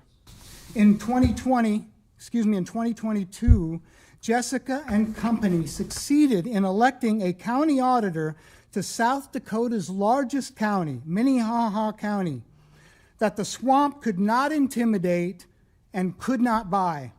Her name is Leah Anderson, and she has been every bit the disruptor she promised she would be, working for the common people instead of secret corporate interests like Evnan and Benadu. She has been analyzing cast vote records, which every ES&S tabulator creates, and conducting hand counts. She has made her county commissioners so crazy by her integrity, transparency, and verifiability that they are now seeking to pass a home rule charter that allows them to appoint a bureaucrat to her position instead of allowing the people to choose. Imagine that. Last week, 150 people showed up to protest the subversive idea.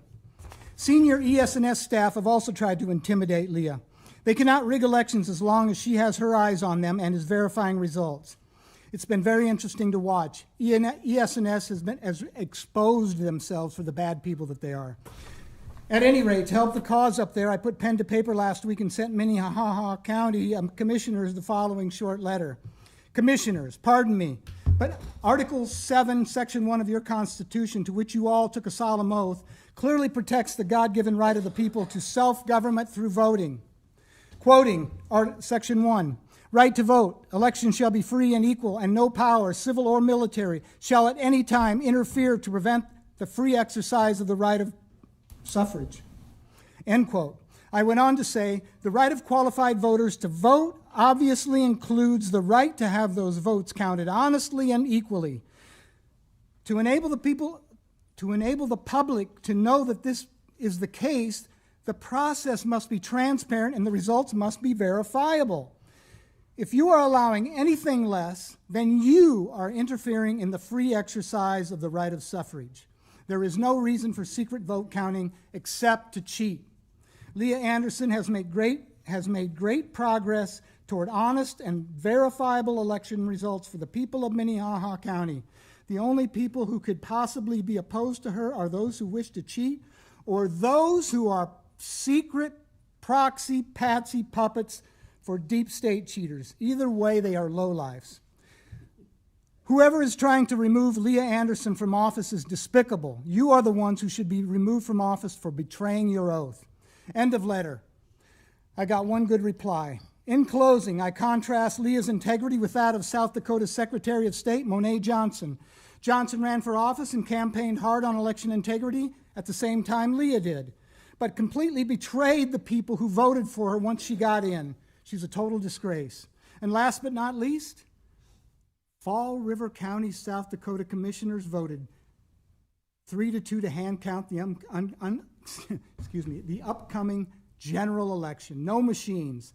That definitely constitutes punching a hole in the dam of corruption, and that scares the crap out of both ES&S and South Dakota's corrupt government officials. I couldn't be happier.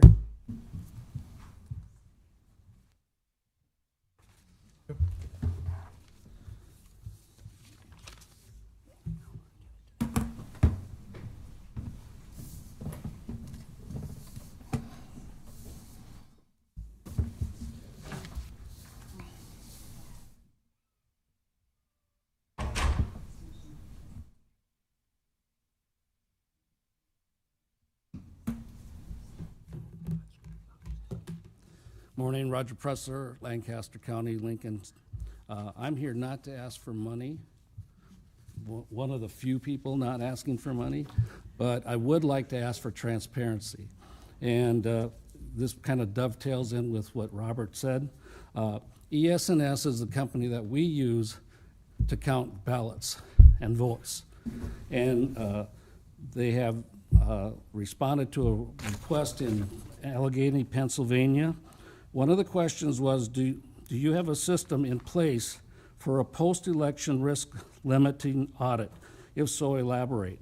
ES&S response was, ES&S is a strong supporter of post-election audits, a way for election officials to verify votes were counted accurately. So the machines do and can count the votes, and they can count them accurately. ES&S software and hardware have been designed to accommodate numerous methodologies for conducting a risk limit audit. All proposed ENS systems equipment create a unique cast vote record, which identifies selections made by the voter. The cast vote record is the official count of the vote used to tally of the results in the ES&S software, also called electionware. The cast vote record and corresponding digital images of the ballot are saved as a result, and the media is transferred to electionware and is uploaded with all the results. Electionware software allows the user to call up and review any cast vote record during the elections and compare the ballot images along with the cast vote record, enabling a manual count of the ballots and performed along with the machine's results. ES&S response in Minnehaha County was the cast vote record exists, whether or not the ballot images were turned on. The cast vote records always created by the tabulators when they're used. Cast vote records are federal election materials. Cast vote records have always been there regardless of the knowledge of the people using them, of the election officials since 2005. Cast vote records are a digital image and trail of electronic tabulated elections. And that, according to federal law, all those elections are supposed to be held, all that data is supposed to be held for 22 months after the election. Nebraska uses ES&S systems. The cast vote records are available, and as commissioners, you have control over that. You can request cast vote record results. Done with my time.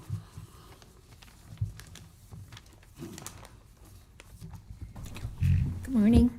My name is Dr. Kathleen Leising, and I want to thank you for your service, as well as thank you for your attention, listening to my concerns. Kind of as a segue to what was being said, I want to first talk about some specifications, and I don't know how to get this turned. Just give it a second. Oh, okay. So what I'll be talking about first is what Roger was saying. This comes from the NIST special publication, which stands for the National Institute of Standards and Technology. And this is a long publication. This is just an excerpt that I'll be sharing with you, the summary, and I'll have a handout of these for you as well. This document presents an interoperable common data format specification for cast vote records, otherwise known as the CVR, which are produced by vote capture devices such as ballot scanners. A CVR is an electronic record of a voter's selections, with usually one CVR created per page or sheet of a ballot. Election results are produced by tabulating the collection of CVRs, and audits can be done by comparisons of the paper ballots or paper records of voter selections against the CVRs. Why would we need these? There's three general cases for CVRs. Number one, interoperable exports of CVRs from devices such as scanners for import into tabulators, election management systems, EMS, or auditing systems. Number two, interoperable exports of aggregated collections of CVRs from aggregating devices such as election management systems. And number three, most important I think it is, the update of CVRs after adjudication. So the purpose of this specification is to provide data exchange to promote greater transparency. I mean, as Americans, we all want fair, just elections, regardless of your Republican, Democrat, Independent, whatever. We want the truth. So these will help more voter transparency in producing these vote capturing devices and to facilitate the exchange of CVRs with other devices that operate upon CVRs, regardless of the device manufacturer.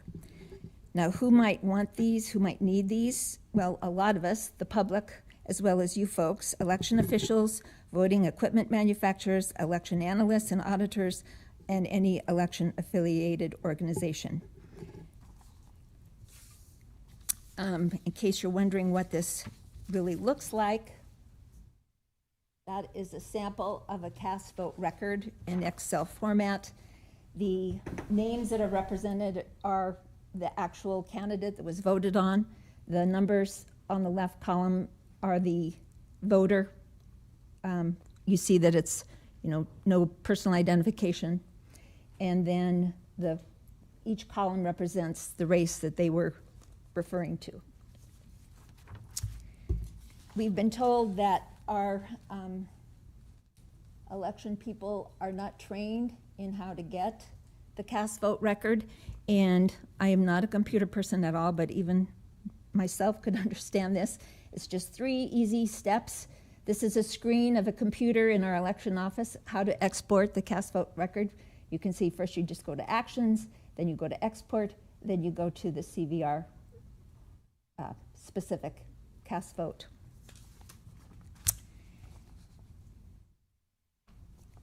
The last thing, and if I have a little time, yes I do, awesome. So this will go back to what the first speaker was referring to.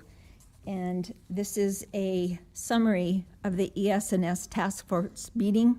This is page 33 of the 93 pages between the ES&S, Ms. Anderson, the South Dakota auditor, and the ES&S representative, Mr. Walshin.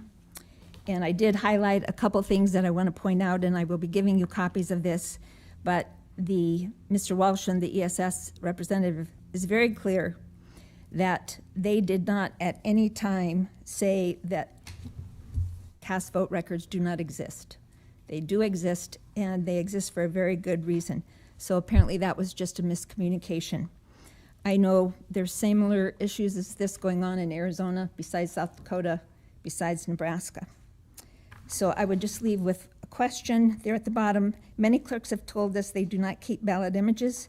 This image is used to count the election on the machines. So why would our Secretary of State not retain these records for 22 months, which is a federal law? Thank you for your time. Thank you. Do I give these to you? Yes, please. Thank you. Morning, I'm Janine Pressler.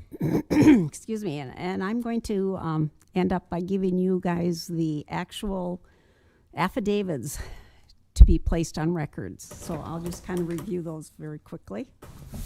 The first one is Lancaster.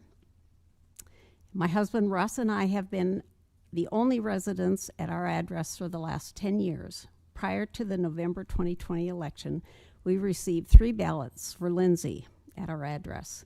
Lindsay is a daughter, but has not lived at this address for more than 15 years. Additionally, she was married in September of 2018 and her name was changed. Lindsay was 16 years of age when she last resided at our address and was never a registered voter while living at this address. When we contacted Lindsay, she stated that at no time did she request a mail-in ballot. She further stated that she is a registered voter, a Democrat, but has never been registered using our address. She also stated that she did not vote in the November 2020 election. Here's Joseph of Lancaster. My name is Joseph. I currently live at an address. I previously lived at a different address in the location we lived at this time for the November 2020 election. I went to the polls to vote early in the morning on November 3rd, 2020. I overheard a poll worker tell 2 different people while signing in the records, say, "The records show you have already voted." This seems odd to me. This polling location was at Campbell Elementary School in Dodge Street, Lincoln. I had waited to get inside. There was a long line, but this would have been shortly after the polls opened. David says, my daughter Brianne received 2 ballots for the presidential election of 2020 when she had moved to Chicago. She was 24 and she's still living in Chicago. Scott, we received 2 extra ballots for both Scott and Kathleen for the November 2020 election. We did not request them to be mailed. That means that they had 4 extra ballots. Ashley Lancaster. She resides in Lincoln with Justin. We each received 4, maybe 5 ballots for the November 3rd, 2020 election. We received 2 ballots with our names on them for each of us. Then a week or 2 later, we received 2 more. And then I think we received 1 more. We are both registered Republicans and have never requested any ballots. We opened the first ballots we received and then threw them away. When the second ones came and said official ballot, we thought it was a scam and threw those also. We have lived in this house since December 2019, and we rent from my mom. And the last one, William. I did not request any absentee ballots or early voting ballots, but I received 4 ballots, possibly 5, within a 2-week period. All ballots were in my name, William. There were real ballots. They had returned envelopes. I am a registered Democrat in Lincoln. I voted in person on Election Day.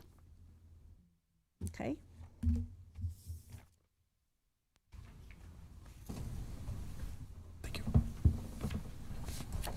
Hi, I'm Mary Hamilton, and I don't know if you can hear me.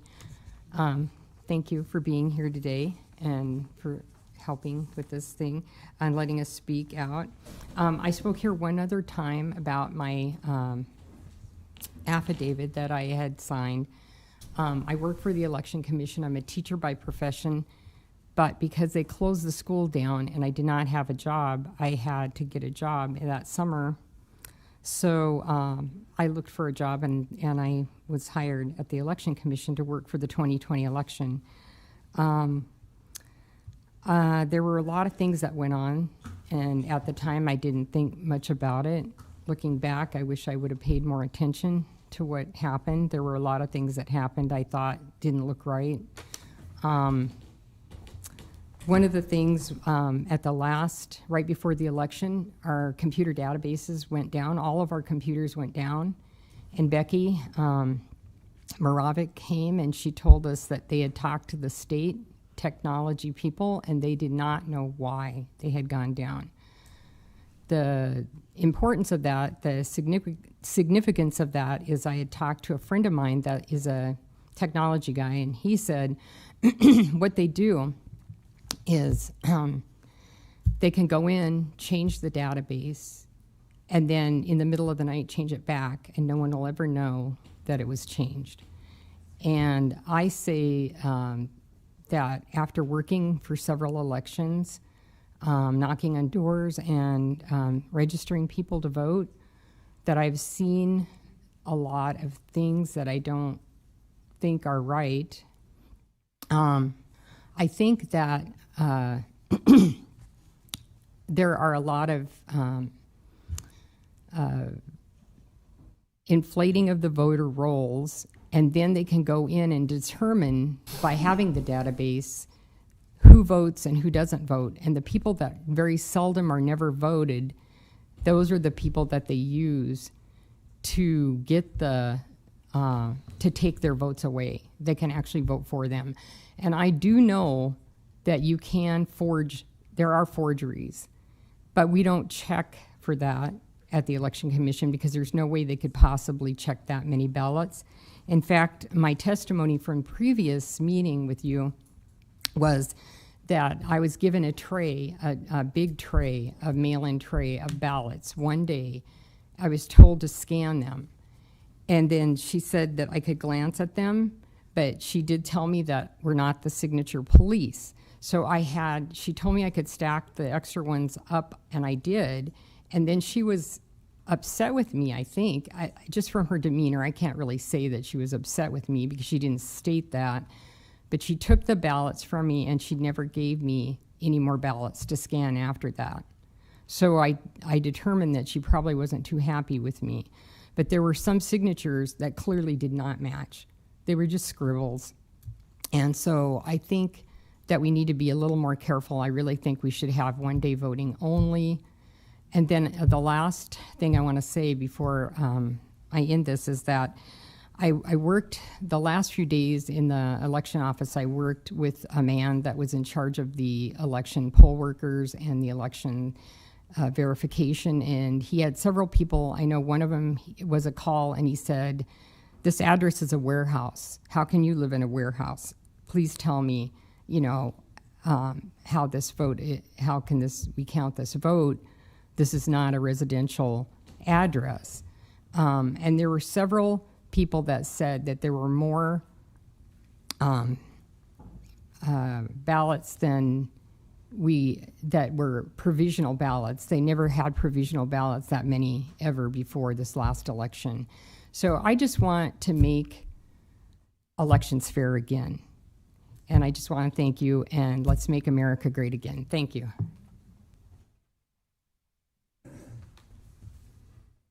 Good morning. My name is Wayne Smith. I'm also concerned about signature matching of mail-in ballots. Statute 32-1027 is the statute defining the appointment of the counting board. It is the statute that the Secretary of State gave me as the statute covering signature matching for mail-in ballots. It indicates that the counting board is made up of 2 or more registered voters from different parties. Since this is the case, you would assume that each step of the voting counting process would include persons from 2 different parties. Having been a poll watcher back when there was more transparency, I think this is generally the case except for signature matching for mail-in ballots. For this step, only one person is involved in the matching of the signature on the envelope with the signature in the system.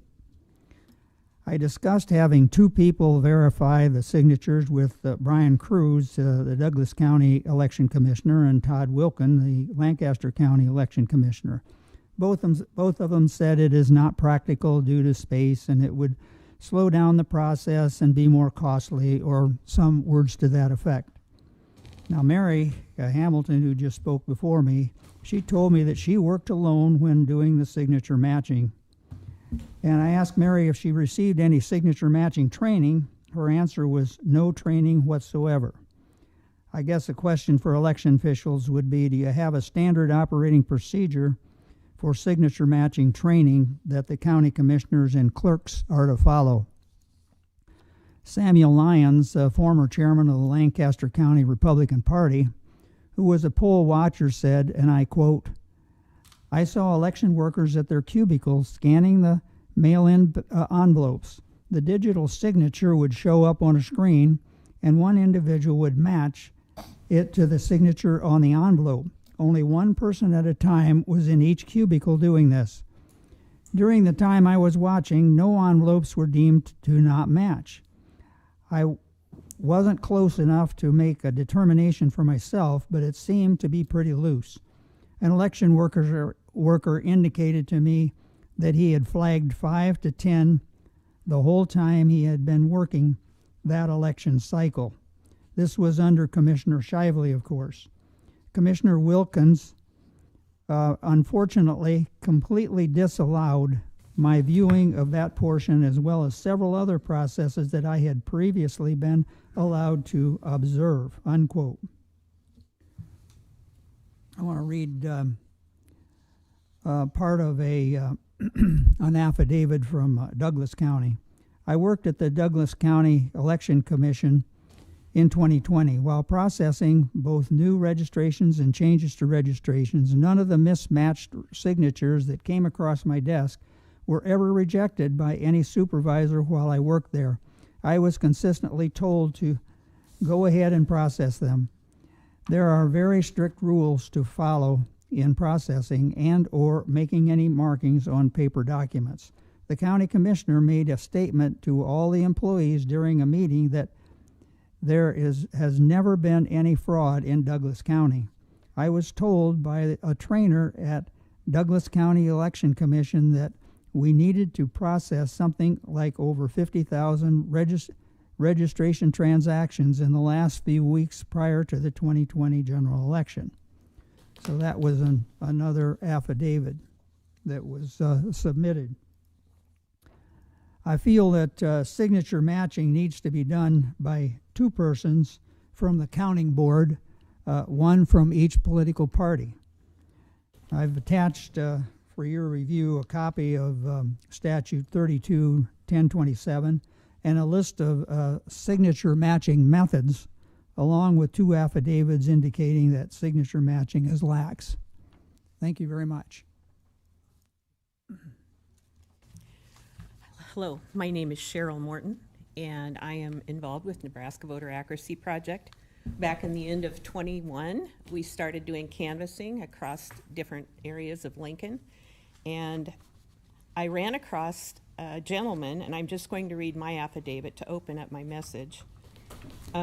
Myself and another canvasser on November 18th of 21 spoke with a gentleman, James, his name's redacted, from Lincoln. Upon introducing ourselves, we asked if he voted in the November 3rd, 2020 election.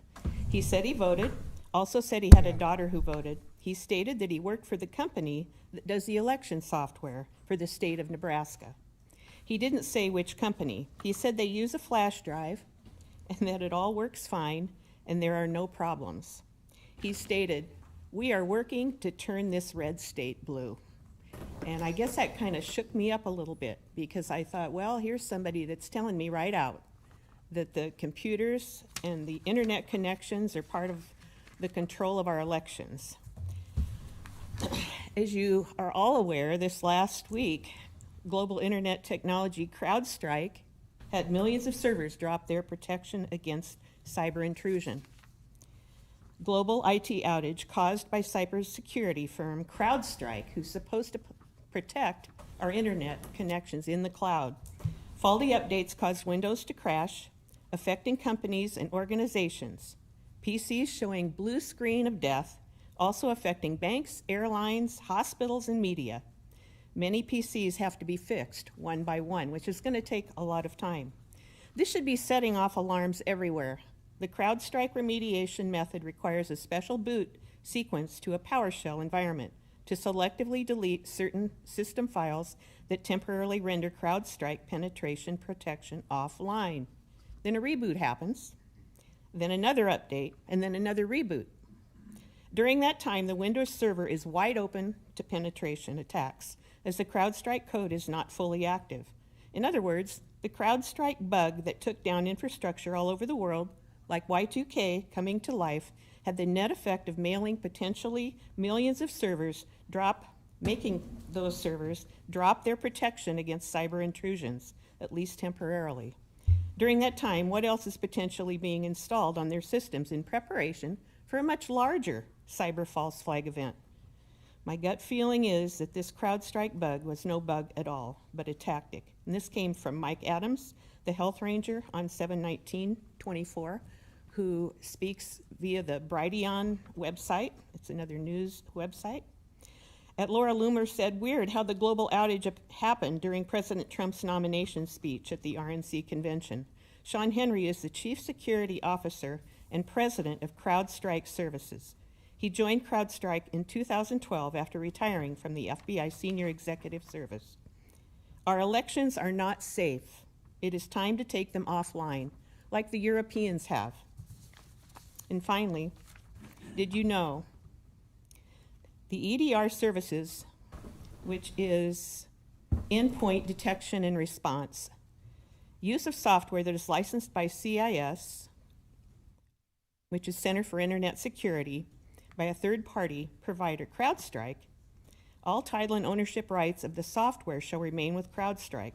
Our Lancaster County, Nebraska votes are stored by ES&S using software from a company called CrowdStrike, owned and operated by a Russian national, the same company hired by Hillary and the DNC that investigated and found Russian hacking of DNC servers as part of the Trump-Russia collusion that was later proved to be a lie by the FBI. And I guess I'd like to just close with, it's very apparent to everyone that's paying any attention to the news that our elections are not secure.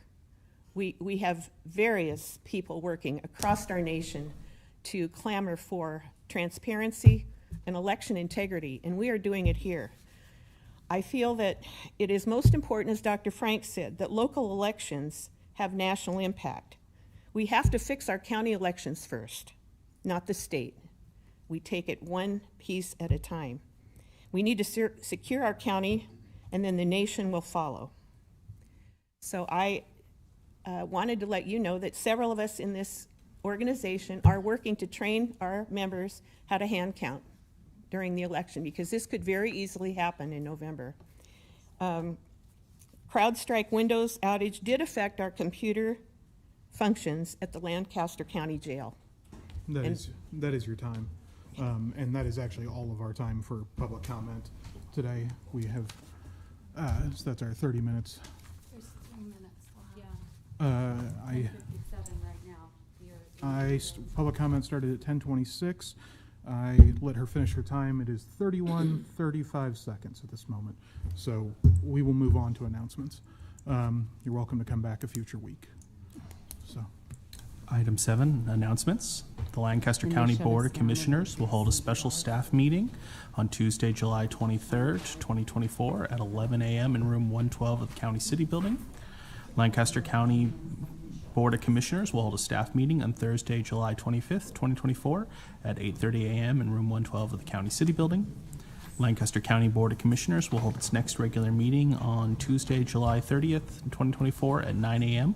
with the Board of Equalization immediately following in room 112 of the County City Building.